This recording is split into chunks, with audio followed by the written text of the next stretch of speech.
Our journey begins here, high above the American Southwest. We are suspended in the quiet air, looking down upon a remarkable human endeavor. This is the city of Phoenix, a sprawling metropolis nestled within the Sonoran Desert. From this vantage point, it appears as a vast, intricate pattern etched into the ochre and rust-colored earth. The land itself, ancient and patient, cradles the city in a wide basin, known to all as the Valley of the Sun. It is a fitting name, for this is a place bathed in an abundance of light. The air around us is warm and still, carrying the faint, clean scent of desert dust and creosote. Below, the early morning light casts long, gentle shadows, softening the edges of the world. As we float lower, the city's underlying structure reveals itself with remarkable clarity. Phoenix is laid out on a vast, orderly grid, a testament to the foresight of its early planners.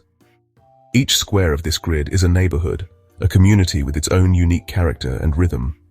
The rooftops present a mosaic of terracotta tiles, asphalt shingles, and flat, sun-reflecting surfaces. We see the steady, flowing lines of early morning traffic, the headlights like tiny, moving jewels tracing the city's arteries. The vehicles move with surprising grace from this distance.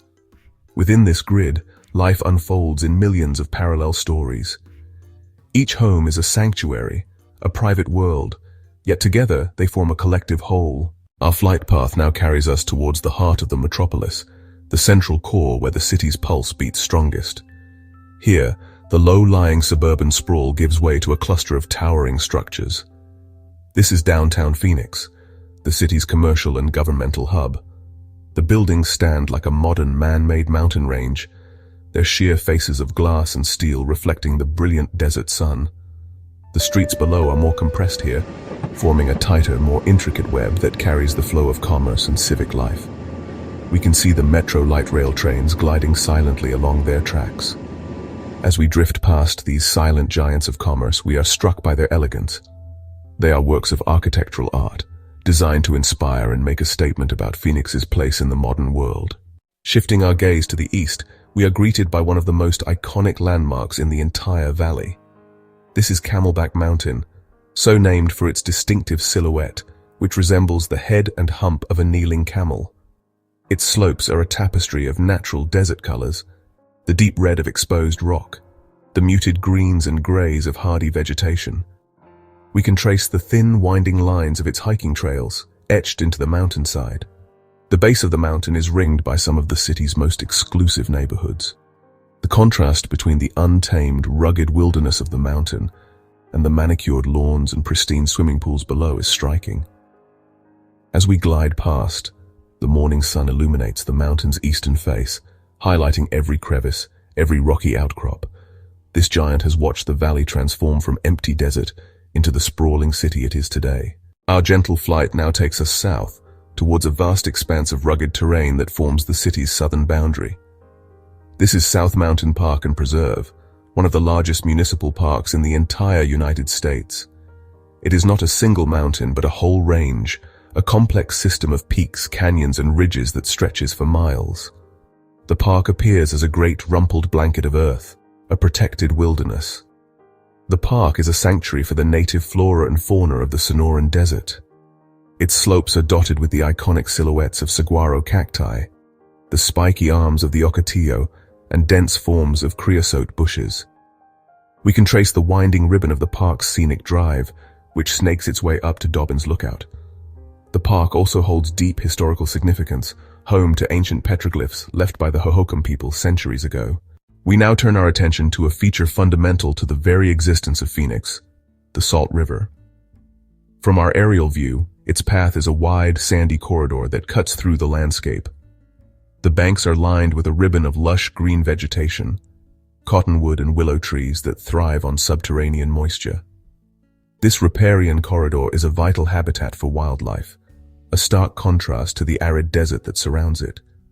The water is diverted into a complex network of canals that branch out from the river, carrying life into every corner of the valley. From the air, these canals look like fine silver threads woven into the urban fabric. We can see people enjoying this natural space, connecting with the elemental force that sustains their city. The Salt River represents the constant, delicate balance between human needs and the natural limits of a desert environment. One defining characteristic of Phoenix is immediately apparent: the sheer, unfiltered brilliance of the sun.